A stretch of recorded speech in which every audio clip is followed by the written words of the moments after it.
Wow, they're out of there now. Should I can go? Good afternoon. For those of you who are looking at the program, I'm not in it. Which one? Is it 208 number I'm Harry one? Jacobson. I'm Vice Chancellor for Health Affairs, and I was not supposed to be here today. It's the router input, but it's either number Our one or number two. youngest son is not router first input, year it's just at 208 Clemson, external and it's input, Parents' yeah. Weekend. I was supposed to be gone, There's but only one? I can tell you I would not miss this event for anything. To see my friend Levi come here and make a presentation and celebrate with us. This is a very special day for so many people here in the auditorium, but I can tell you it is a phenomenally special day for Vanderbilt. We're going to have great fun with this session with Levi here, celebrate old times, talk about some serious issues. And with no further ado, let me turn the program over to Steve Gabby, our dean.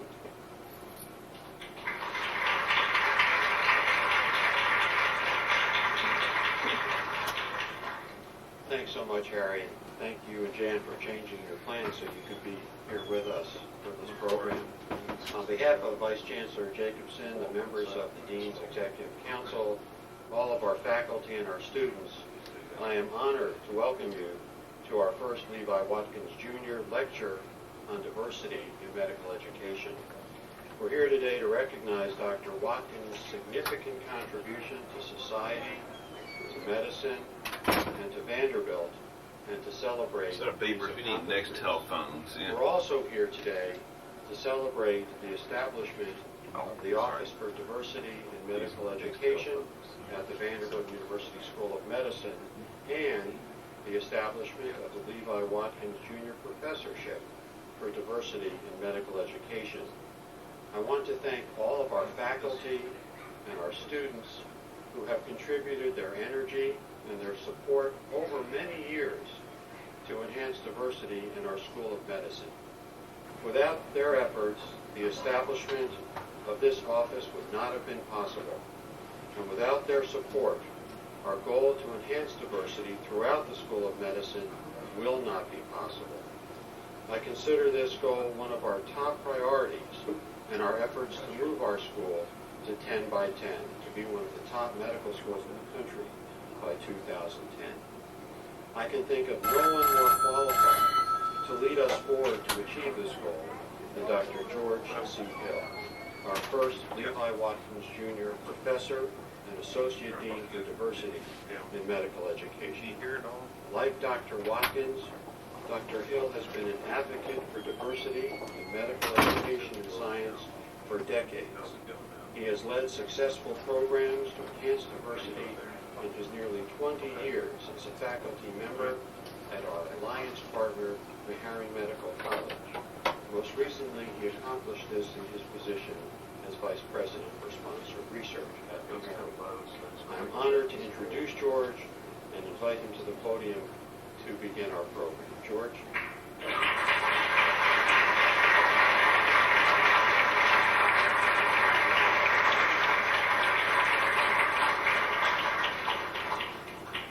Good afternoon. Oh, we can do better than that. It's a Friday afternoon. After this, it's over, right? Good afternoon. It really is a pleasure to be here today, and I thank Dean Gabby and Vice Chancellor Jacobson for their support. It's a fantastic institution, and I could not achieve as much as I hope to achieve without the faculty and the leadership and the students, and it really is a pleasure to be here. I would like to introduce Levi Watkins to you. As you can see from the program, he is really a very special person. And I'm not going to read that, what is written here, because I know many of you can read. But there are several things that stand out in my mind. Without question, the thing that impresses me most about Levi is that he came to Vanderbilt in 1966, and he was the first African-American student here. He also was the only African-American student here for 4 years. And I think that's what impresses me more than anything else. It's very difficult sometimes to achieve things when you're all alone. I know there are a lot of women here in the audience. And can you imagine, as I'm sure some of you have been in this situation, being the only woman in an environment for a significant period of time, 4 years? And it's, I think, a statement to his fortitude, a statement to his strength, his inner strength, a statement to his mother and father and his brothers and sisters that he was able to survive. He also mentioned when he visited Meharry about a half a dozen years or so that he would come here to Vanderbilt, he would study hard, but he had a lot of his fellow colleagues who graduated from TSU who were over at Meharry in medical school.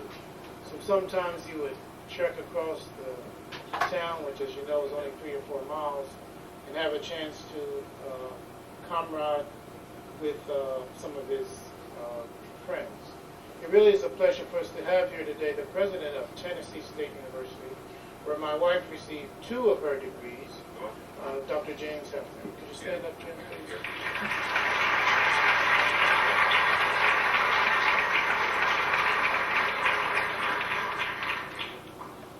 As you know, Dr. Watkins is currently the Associate Dean of the Johns Hopkins University School of Medicine and full professor of cardiac surgery. As you note in the bibliography, he was one of the first to actually insert a defibrillator so that it would allow individuals to stay alive, the first. And it, again, is an attestament to his research skills, his clinical skills, and the training that he received here at Vanderbilt that has been so impressive. He left here, he went to Hopkins, he did additional training at Harvard, and he's been at Johns Hopkins in Baltimore ever since. It really is a pleasure to welcome Levi to the podium, and I want you all to really enjoy what he has to say and his visit today. Thank you very much, Dr. Watkins.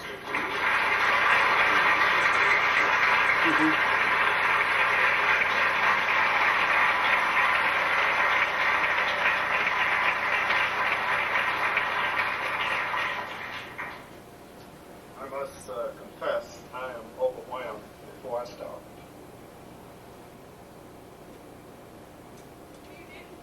Harry, is he still here? Thank you. Steve, thank you. George, thank you. I want to say thank you to my family that are here on this whole row right here.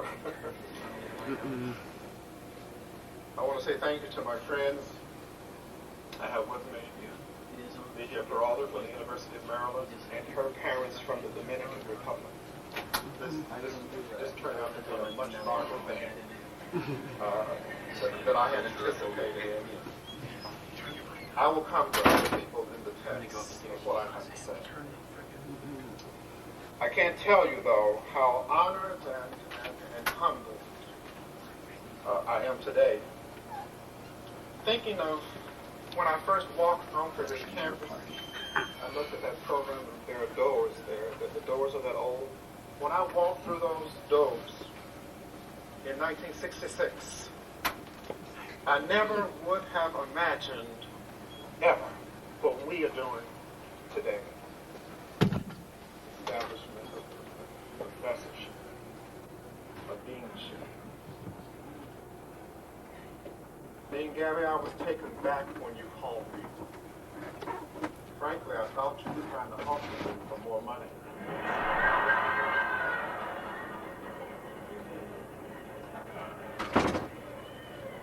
You know, things are tight now.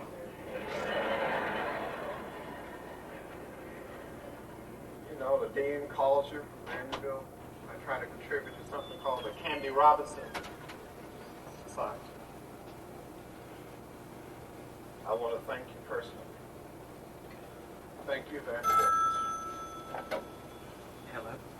While the professorship carries my name, You did get a pop? God knows, so many people share co-ownership. And since I got a little time, I am going to pause before I say anything Is it going away completely? to recognize those co-owners. Most most of You whom can see this VU meter. have passed on. Slam. The first is Levi Watkins Sr. Vanderbilt, you all helped me help him. Is that okay now, Lou? Okay, turn it down. He's passed on. He and his father, Adam Watkins, were here when I walked across this stage. Okay. And then Lillian Watkins, who's in that bright red right there. Bye. She was here, and her father, Reverend Willie Vonnedo, was here when I walked across the stage. They own part of this professorship. Martin Luther King Jr., our minister in Montgomery. His work led to opening schools all across the South. As a matter of fact, he was assassinated when I was on this campus. Perhaps the saddest day of my life was on that day on this campus when not everybody was unhappy. Pardon Coretta Scott King, who has given me her love to this day. She knows about the day. Owns part of it. And then I finally got up here to Baltimore. Went to Tennessee State. There's a man out there, Dr. John Millett, who was my advisor. He got me focused. He suggested that I might become a doctor. He's passed. His wife, Panzetta Millett, is here. Would you stand, Dr. Mrs. Millett?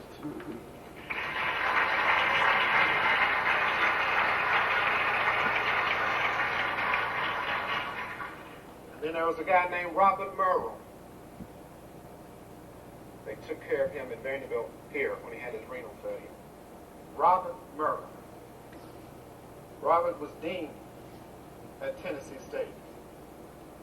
His job was to make sure I had more books than girlfriends. I don't know if his wife, Barbara, stand up, his wife, is here.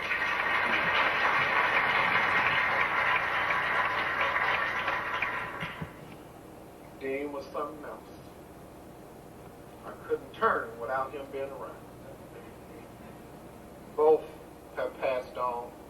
Both own part of this professorship. Then I finally got to Vanderbilt. There's a great man named David Rogers. Helped me get in, out, and back in to Johns Hopkins. Stayed lifelong friends until he died. Put me on the Robert Wood Johnson board to increase minority faculty in America. He was something. And I can't forget the Dean of Deans, Chapman, John Chapman. I came back for his retirement. I guess the longest standing dean in America. I hope you look at me, John, and see your work and your mission that you did. Then there's Bill Scott here, surgeon. Stayed in contact. I would pick him up every time he came to Baltimore. John Shapiro, intimidating teacher. Just made sure you knew what you were doing. Tom Brittingham, Dr. Flexner, who I see sitting up there now, and many others. And I could go on, but I know y'all don't want me just to do reminiscence, because I do have more to say. But I do have to mention John Tarpley. I don't know if John is here. He is. Stand up, John. I know everybody knows him.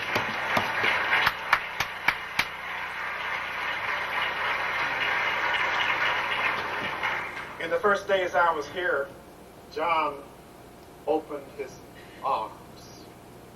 I was a little suspect of him because he would wear overalls and he looked like a redneck to me. Had red hair, overalls, you can imagine what I was thinking. And then he opened up his home to me. His wife would cook for us.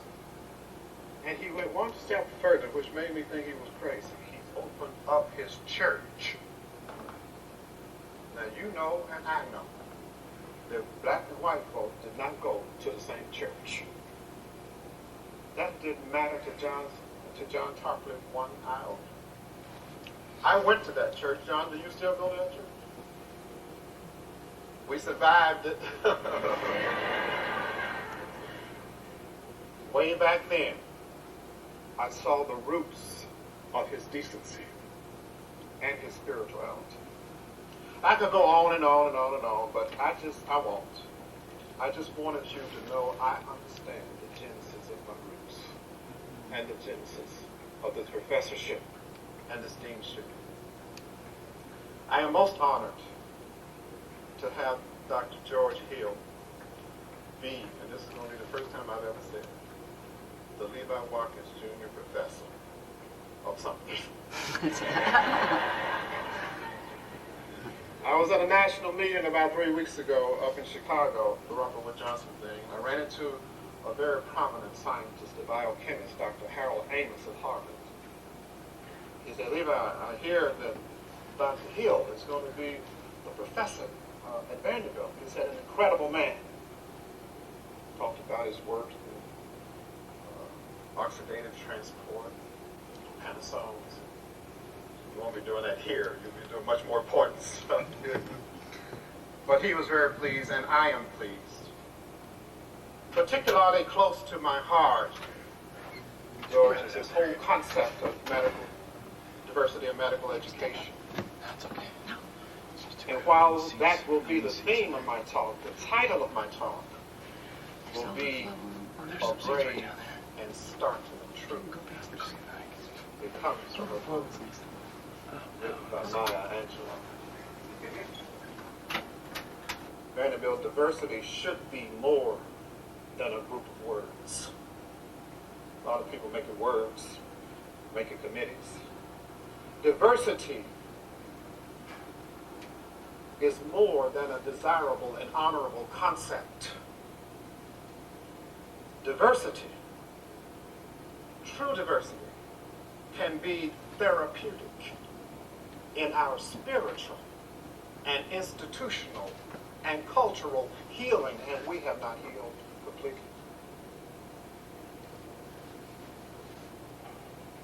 Diversity can be life-saving for the lives of many Americans of color. But to achieve this, we must discover within ourselves this brave and startling truth that I'll come back to later. Today, in spite of significant racial and ethnic progress made over the past 2 to 3 decades, there exists today, right now, unfair and unwarranted obstacles in the ability of Americans of color to access equally our healthcare system. And the saddest thing about that is even when they have the same insurance coverage, the same economic situation, and the same educational situation. They call it now healthcare disparities. I have another word for it. I don't feel like Bill militant just at this moment.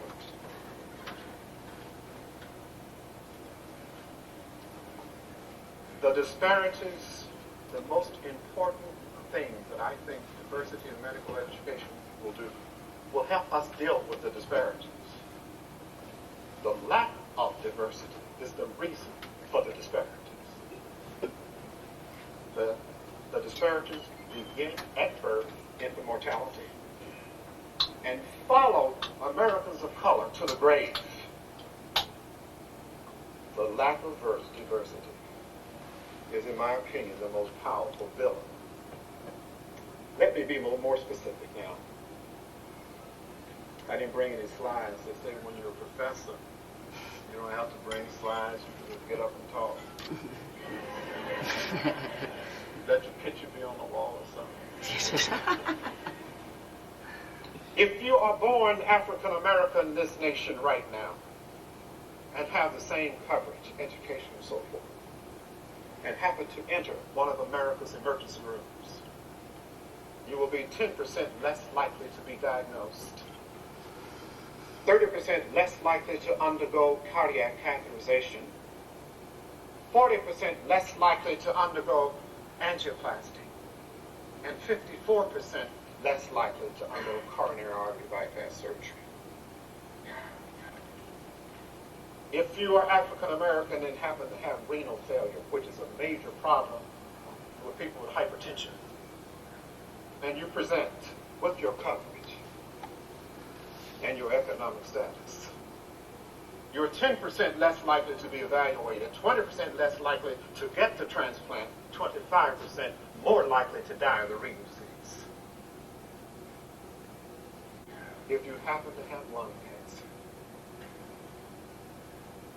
13% less likely to get it, 15% less likely to get the surgery operation, even if you have the same stage of the tumor. Excessive mortality. Incidentally, Vanderbilt, all of these articles come from the New England Journal of Medicine, not Jet magazine. You know, sometimes I talk, they always remember where my information is. Jet is not my source. But you know, I could go on with diabetes, glaucoma, breast, prostate cancer. I could go on, and the sad thing, as I said, is not related to the ability to pay. It seems to be race and culture. And when you add it all up, we find Americans of color have 120,000 unnecessary deaths as a result of the disparities. The New England Journal did an editorial on that first article Gorman wrote. This is the editorial by Jack Geiger. I'm trying to respond to it. He said, how are we to explain, let alone justify, such broad evidence of racial disparity in a healthcare system committed in principle to providing care to all patients? The problem is the provision of insurance alone does not ensure equity. Do the minority patients, do they not hear us? Do we not ask the same questions? Do they not participate in the discussion? Do we offer them the same options? We must take action now. Jack Geiger, City University of New York, the New England Journal. Vanderbilt, I submit to you that we are too great a nation, too great a people for this to continue to exist. In order to turn it around, we must find within ourselves this brave and startling truth. When this information I just gave you came out and became public information, a friend of mine, Ken Shine, at the Institute of Medicine, and Harry, I might congratulate you on joining that esteemed body. That was in the Vanderbilt Reporter. Congratulations, my brother. The Institute of Medicine says something is wrong. They reviewed 200 and some articles. Ken and I were working with Rose Robinson, is she here? Rose and I worked on the Robert Wood Johnson board along with Ken. We were working together, but the Institute came out and trying to help the situation. First, establishing that it was real, and then trying to help America come up with a game plan. I take my hat off to the Institute of Medicine, and I am so glad, brother, you will be among them. I already know George is there. I feel good about that. But this is what the Institute had to say. This is their report. Unequal treatment occurs in the context of persistent discrimination in many sectors of American life. Some evidence suggests that bias, prejudice, and stereotyping on the part of healthcare providers contribute to the differences. in the care and the outcomes they receive. They do go on to give some suggestions. What can we do? At Vanderbilt, this is where you come in. In George, this is where you come in. And students, this is where you come in. The first recommendation made by the IOM was to increase the number of minority health care providers across the board. Increasing diversity in education will lead to increasing the number of providers. We know that African Americans, Hispanics, and other minorities are treated mostly by their physicians. Nicole Laurie, Nikki, we call her, she works on the Robert Wood Johnson Board too, wrote that recently in the New England Journal. Second recommendation, more patient information and education. Taking time with them. Make sure language and things like that, culture is understood. Number 3, continued research on identifying strategies to identify, break down some of the problems. And finally, additional funding to HHS to help them deal with some of the discriminatory practices. This is the Institute of Medicine. And everything I've said, as I say, come from creditable magazines. A major problem, though, Vanderbilt, and this is where I might step on some toes, but y'all invited me. Last time I looked at it, it said Levi Watkins lecture. We're dealing with a nation full of conservatives and conservative ideology. And that conservatives control policies that affect directly diversity and the health care of Americans of color. Conservatives, they didn't like affirmative action. So they decided to vilify it. And the way to vilify it is to call it quotas. They should know about quotas. They were the king of quotas. If you want to know about quotas, women, go try to play golf in Augusta. Men, especially men of color, go to some of the private clubs here in Brentwood. You know what? And they say, what happens at the clubs? A lot of things happen at the private clubs. I got a professorship here at Vanderbilt before I could get a membership in the Helpers Club, Great Baltimore, in Baltimore.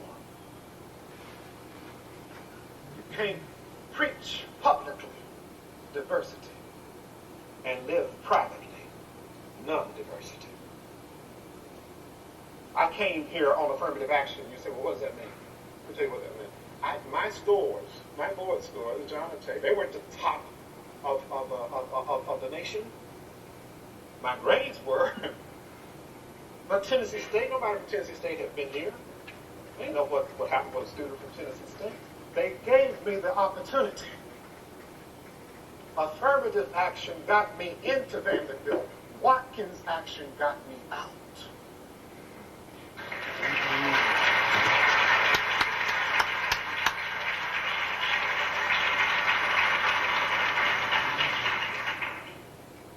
Today, in spite of the call for increased numbers of minority people arrested, health care providers by the Institute of Medicine, and about 100 other people, what's happening?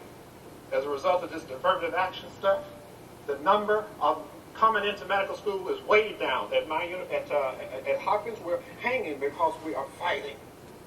At the University of Maryland, where my sister is from, they're down 40%. Virginia, 40%. Across the board. One of the challenges is for us to increase, not decrease, the number of providers. Conservatives don't want to hear that.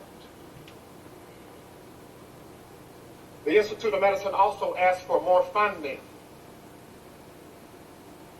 The Bush administration cut out $32 million to the Centers of Excellence, which was helping to direct minority students into health, into medicine. when Secretary of Health and Human Services, Tommy Thompson, when he heard about the Institute of Medicine report, he said, see, that shows what I said. It demonstrates they need to go to doctors. What he missed altogether, which is superficiality, the reports show what happened after you go to doctors.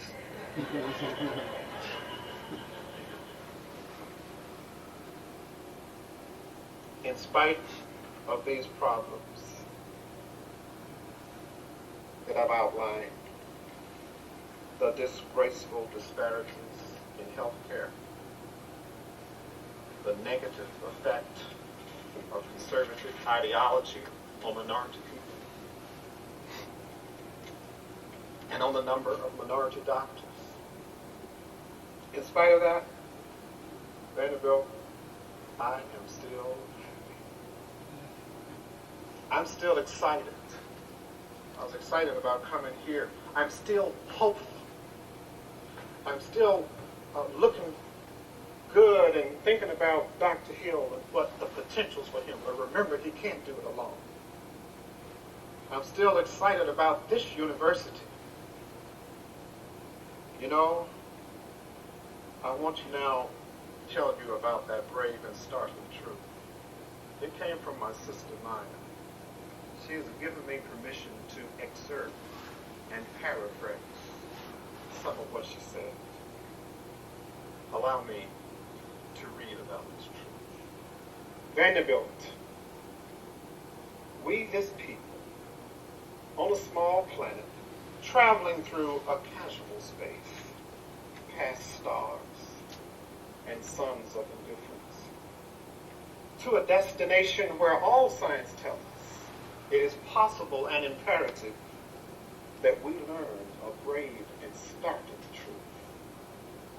And when we come to it, to the day of peacemaking, we're about to go to war, when we release our fingers from fist of hostility and allow pure air to cool our palms, when we come to it, when curtains fall on the minstrel show of hate, when faces suited with scorn are scrubbed clean, when the rapacious storming of the churches is what happened in Bethlehem, and the screaming rackets in the temples have ceased, is what happened in Pakistan. When we come to it, when we let the rifles fall from our shoulders and let children dress their dolls in flags of truce, not blood,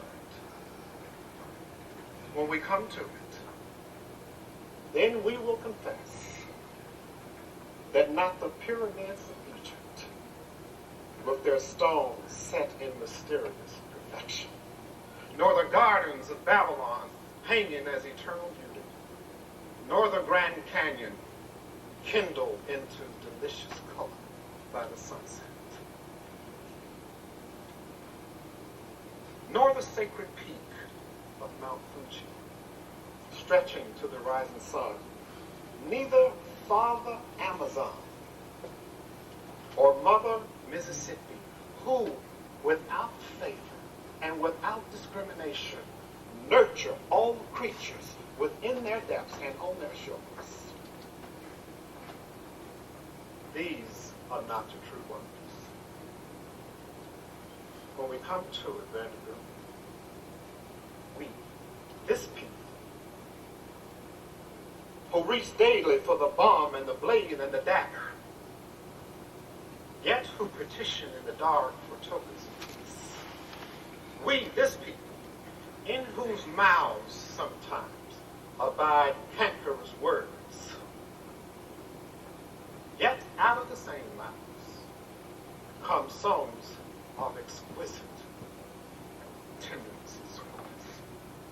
We, this people, whose hands sometimes can strike with such abandon that in a second life can be zapped from us, yet whose same hands can touch and heal souls, hearts,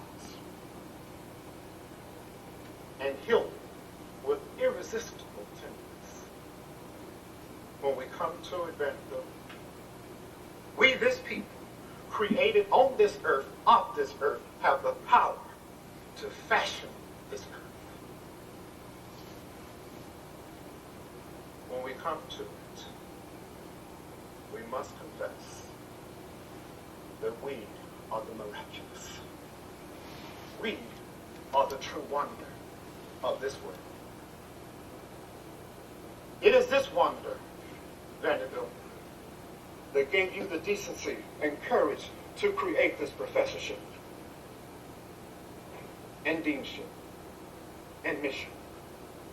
It is this wonder that will give you strength, both moral and academic, to help us neutralize the disparities that face 35 million Americans of color.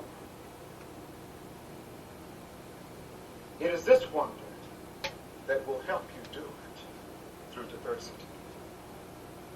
Finally, it is this wonder that will lift you, Vanderbilt.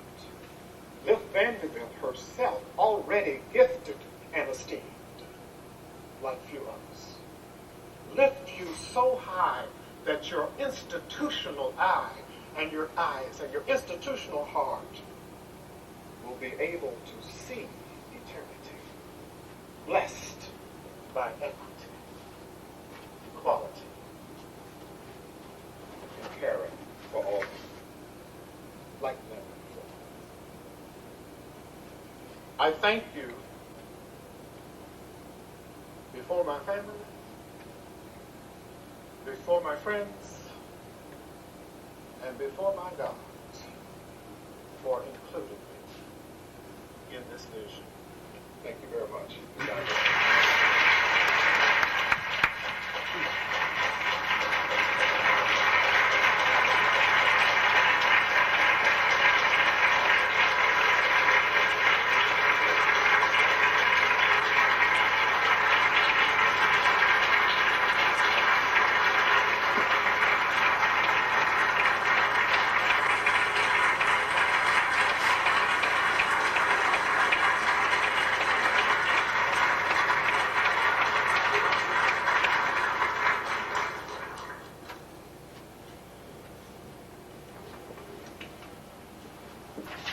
The only thing I can say after that is scripture.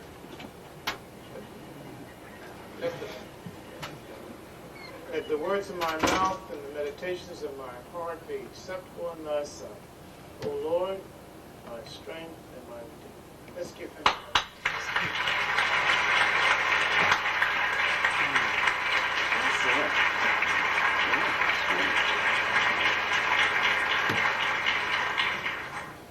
We've asked three students to say just a few words with regards to their thoughts with regards to diversity. The students are Raquel Duval, Matt Hohenstein, and Hugh Fentress, and they'll come together at this time. Raquel?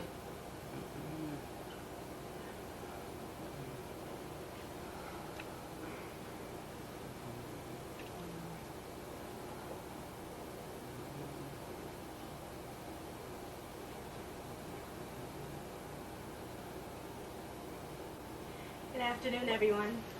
Can everyone hear me? I'm going to have a very soft voice. That's great. I have to admit that I haven't really thought about diversity a lot as an individual.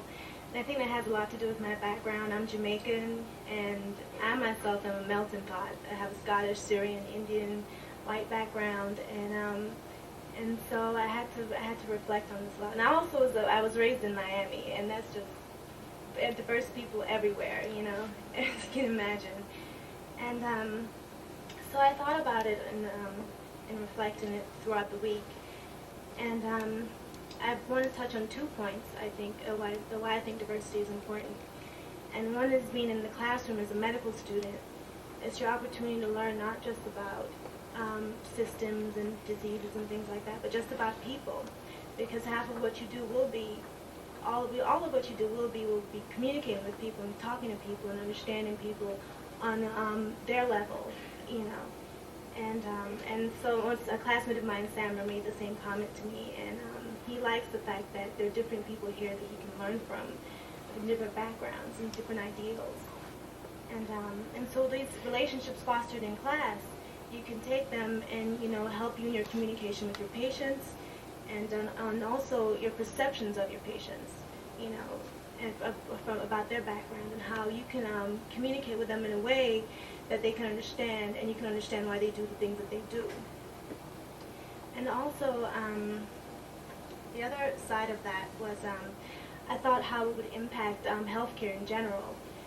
And I thought the most impact it would be in the primary care setting, because as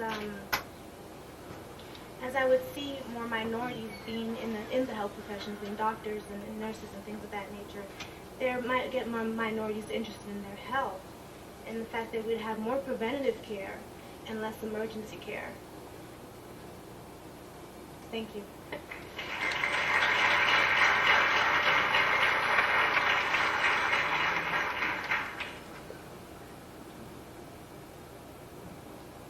Hello, my name is Hugh Fentress. First off, I'd just like to thank Dr. Watkins. I myself am a graduate from Tennessee State University, and I'd just like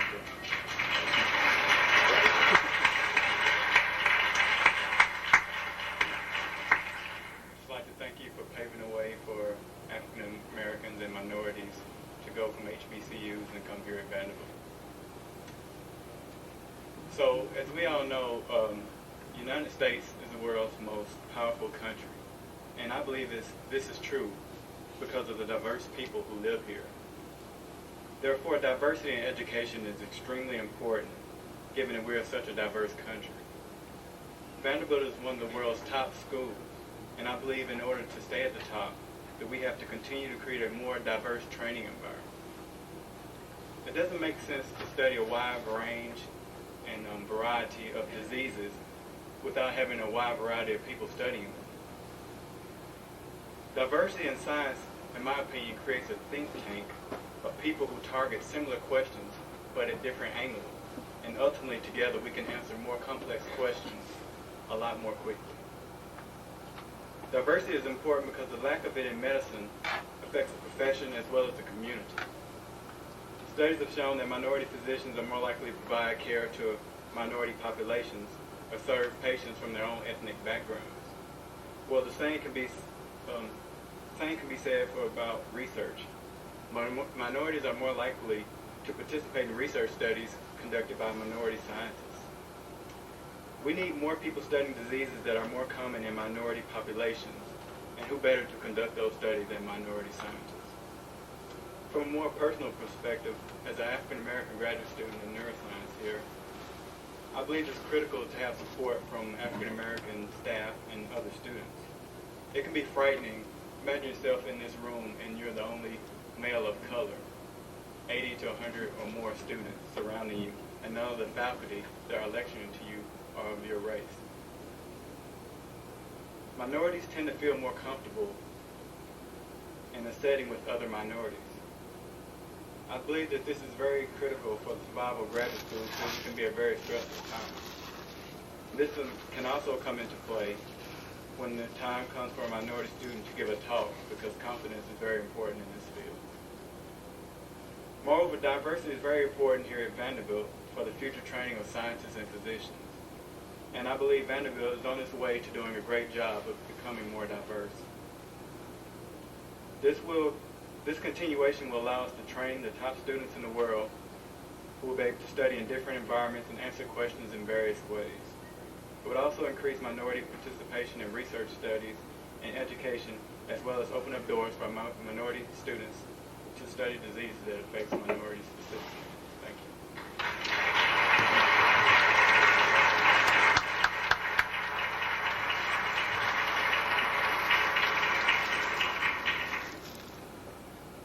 Hi, my name is Matt Hollenstein. I'm a second-year medical student here at Vanderbilt. That's a tough act to follow. But unlike what Raquel said earlier, I have always had diversity issues on my mind. In contrast to her, she's always grown up in a diverse environment. Well, I haven't. I came from a small town in Illinois, went to not a very diverse high school, not a very diverse undergraduate school, and this is not the most diverse medical school. This is not. But diversity is not just confined to race, it's confined to culture and ideas and interests as well. And it's important to me both academically and personally. The first thing I want to touch on is something that I talked to Dean Hill about this summer. I took part in the minority medical education program here at Vanderbilt. He came in and spoke with our class one day, and I was kind of taken by surprise because here I am just kind of conducting this class with a fellow student, and all of a sudden the new dean walks in, so I get kind of nervous, and then he starts asking me questions, and I get more nervous. And one of the reasons he asked me why diversity is important, and I said because I learn best from people who are different than myself. And that's true, and so that made me think, what have I been missing that maybe could have been a part of my high school program, my undergraduate program, and here at Vanderbilt. And, with the tuition that we pay here, I want to get every little bit out as I possibly can.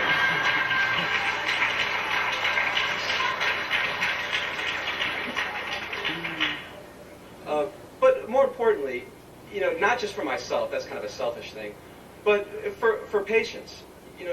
The Caucasians are going to make up in the next, about a decade from now, half of the population. So I need to be trained in all perspectives to be able to handle these patients, because I'm not just going to be seeing the people who I went to school with, the people I saw in undergrad, the people who I'm going to medical school with. And finally, and this is probably the most important to me, although what I just said is important personally, medical students do have lives. Not right now, not for the next week, I guess. But when break starts, we will have a life, and we do have a life on weekends. And having diversity is just a chance to meet new people, to make new friends. And I think that if there's something that's going to stay with me, I think that more than anything is going to stay with me for the rest of my life. So thank you.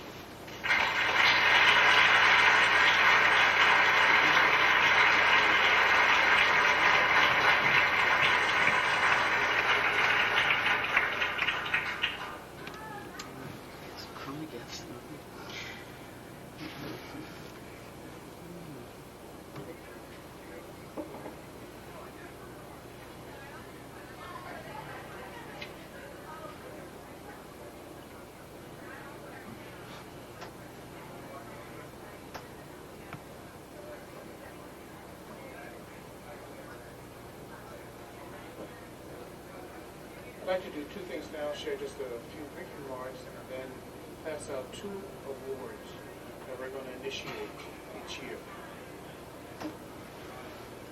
This is a very special day for us here at Vanderbilt School of Medicine.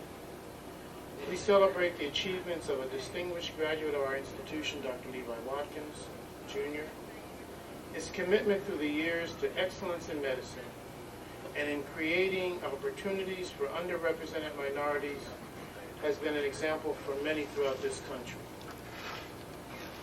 As a hallmark of his leadership, Dean Gabby has emphasized, as you heard today, enhancing diversity here at Vanderbilt and its critical role in our becoming one of the top 10 medical schools by the year 2010.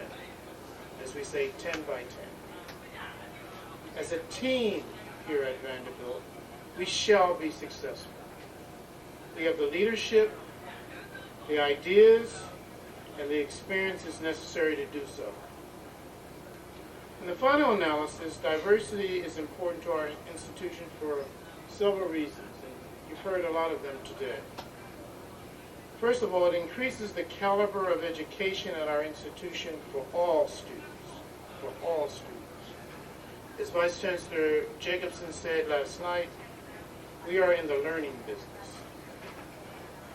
Second, it prepares our students for the environment in which they will practice or conduct research, a country which, in the not-too-distant future, the majority of individuals in the country will be non-white.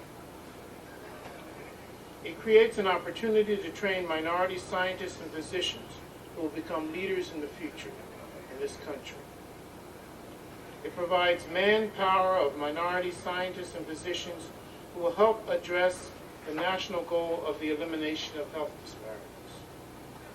And then it provides training in a diverse environment that increases one's awareness of cultural competency and awareness. Maya Angelou, the distinguished author, actress, and academician, she's actually the Reynolds Professor at Wake Forest University, wrote in the book Only the Stars Look Lonesome the following statement, and listen to it with me. She said, "If it is true that a chain is only as strong as its weakest link, isn't it also true a society is only as healthy as its sickest citizen and only as wealthy as its most deprived?" As in the essay by Dr. Angelo, the answer of Vanderbilt University School of Medicine is, we believe so. We know so. We are beginning a strategic planning process where, as a team, our collective wisdoms will help us to address areas within our institution that merit attention and improvement as we increase diversity and further improve our institution. As a team, we can succeed in this effort. Will succeed. The Chancellor, Chancellor Gee, the Vice Chancellor, Vice Chancellor Jacobson, the Dean, Dean Gabby, and many faculty, many of us here, have emphasized that we must succeed in this effort, and we will. For an academic institution, Langston Hughes says it well. Langston Hughes says in a poem, "To You." Listen to the words and apply it to what we're talking about. Langston Hughes says, "To sit and dream, to sit and read, to sit and learn about the world. Outside our world of here and now, our problem world. To dream of vast horizons of the soul through dreams made whole, unfettered, free, help me. All of you who are dreamers too, help us to make our world anew. We reach out our dreams to you." Thank you.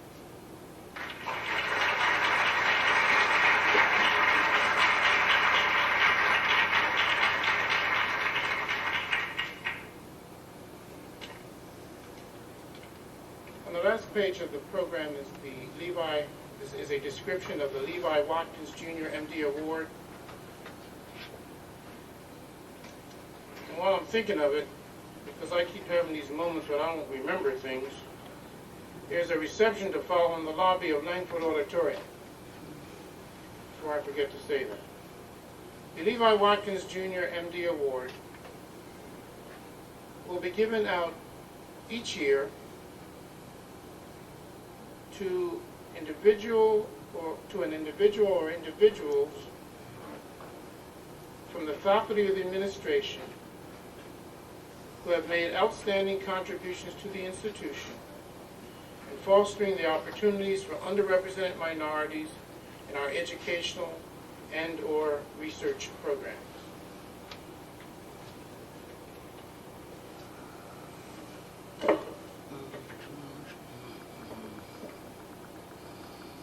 So this year, in beginning this award, we have two people we would like to recognize. Roger Chocolate and Line Sanders Bush.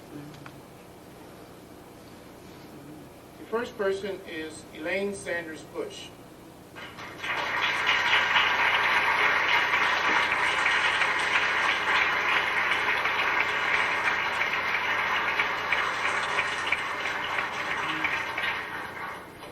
Sounds like you made the right decision.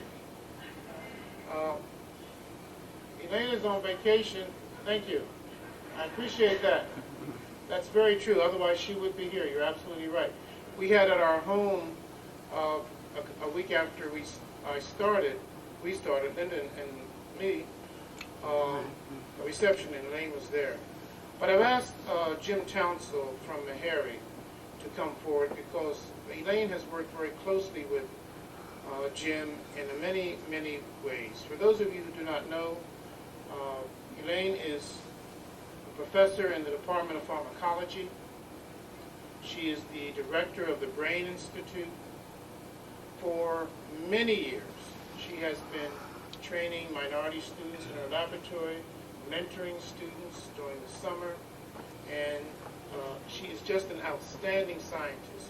Many of us really would like to be in her situation where she has received a merit award, which means for 10 years NIH will just smile at you while you get a lot of money. Please do not quote me on that. But she has really been very instrumental in the Meharry Vanderbilt Alliance, and long before there was an alliance. Elaine was the type of person who was very active. I've asked Jim to come forward because he has worked with Elaine in many, many areas, and also as a current Meharian, I was getting ready to say a former Meharian, as a current Meharian, really admire the work that she has done. Jim? Did you see this?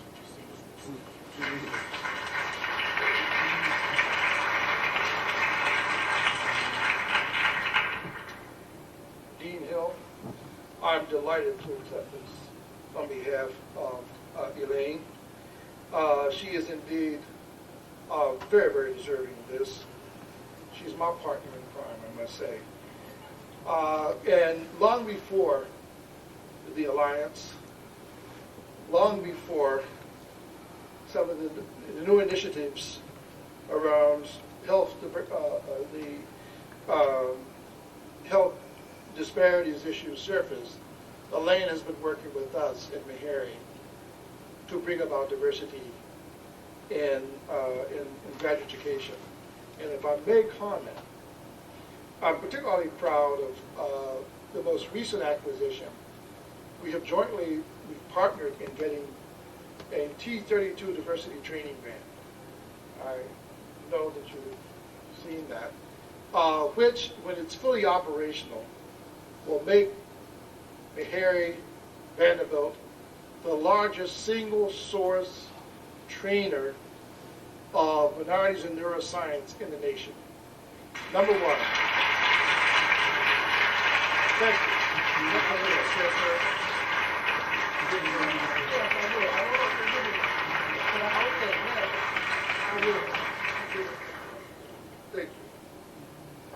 Now, the second award, and before I announce it, I'd like to introduce to you Dr. Connie Graves, Cornelia Graves. She's an associate professor here in the Department of Obstetrics and Gynecology, and she's going to be an assistant dean for clinical activities. And she really is a good friend, an incredible scholar. She's boarded in 3 areas, but one of them happens to be in high-risk pregnancies, which is close to our family.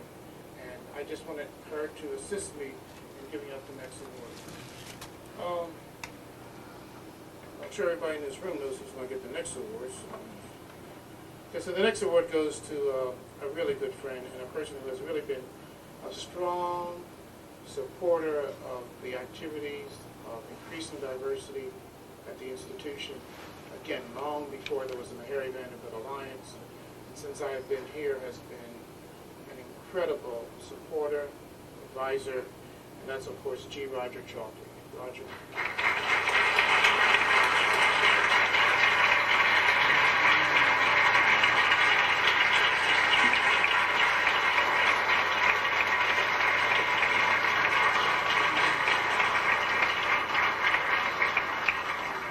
Dr. Chalkley, oh, you get away, man.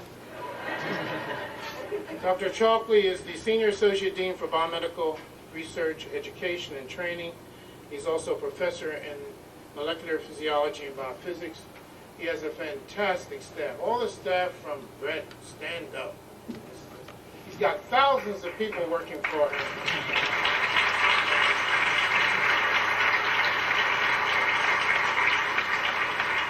But seriously, they do an incredible job. They just do an incredible job.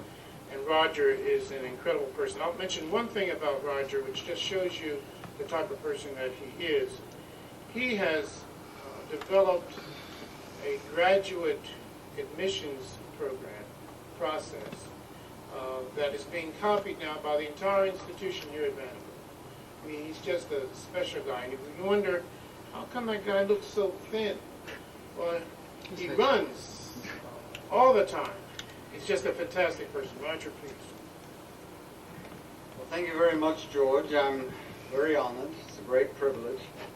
I have to say that I was at a meeting just before this, and time was running short, and I knew I had to go for a run, and I had no idea this was going to happen, but I knew that if I ran short of time, I was going to come into my running shoes.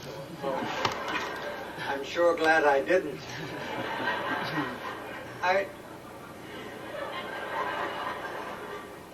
have to make one remark about Levi Watkins' beautiful presentation. And there was one thing that touched a sad note with me. And that was when he referred to his family and his mom. Unfortunately, my mother is not alive anymore. And I know she would have been very, very proud to have seen me receiving this.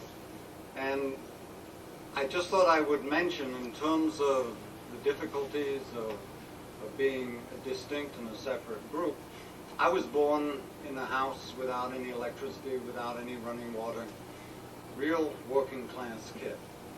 And I was born in England, and at that time, the dominant class, the upper class, was extremely exclusionary. Working class kids didn't get anywhere. And I was the first kid in my family to go to university, again due to a lot of sacrifice on behalf of my mother. And so I have some understanding of the difficulties that minority groups can face, and maybe that's one of the reasons I've devoted such a lot of time to finding people like Hugh Fentress. I'm so proud of him this afternoon. We have increased the number of minority students in the graduate programs really quite significantly, and I'm excited about it. I should mention Luda Felice and his Bridges program has really contributed to that. And my hope is over the next 5 or 10 years, I think we've come a long way, but I'm hopeful we'll be able to double that and do even better. George, thank you very much.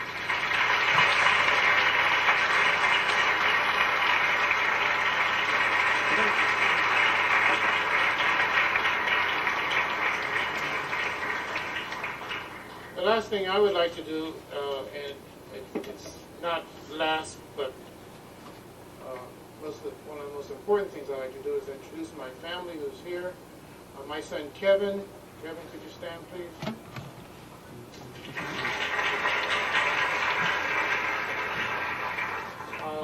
My sister Mary Esther, who's 45. Well, thanks, George. Actually, my mother had 3 children in the same year. That's a God's honest truth. I'll tell you about it in a minute. I'd like to introduce my wife, Linda, who I could not accomplish anything without. She's just a woman.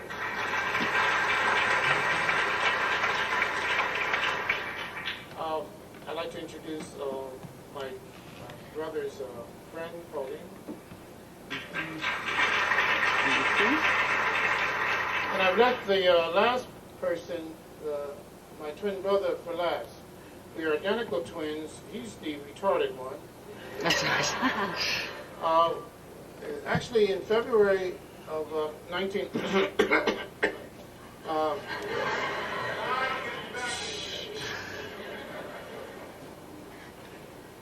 in February, my mother had 2 children. My grandfather's name was George Washington Clark. So she named the first one George. The highly intelligent, articulate, rather handsome. And then 3 minutes later on a Sunday, he was born. Washington. He actually is a stand-up, please. Thank you.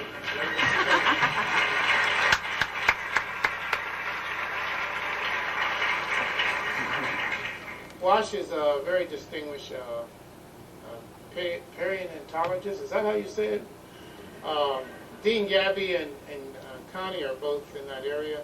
He really is fantastic in high-risk pregnancies. The only time we've ever been together was the time when he chaired OB/GYN for 2 years at Meharry. And I love him very, very much. And in December, my mom had another child. She had my sister. So it was a busy year, and if you want to calculate it from the dates, it works out. But as I often say, it's real close.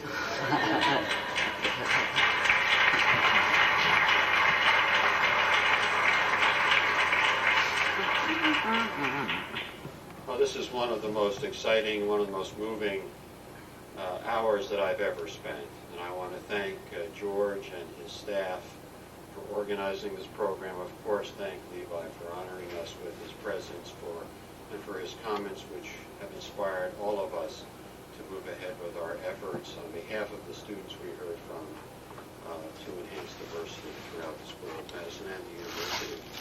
I invite all of you now to join us for the reception in the lobby of Langford Auditorium. Thank you again.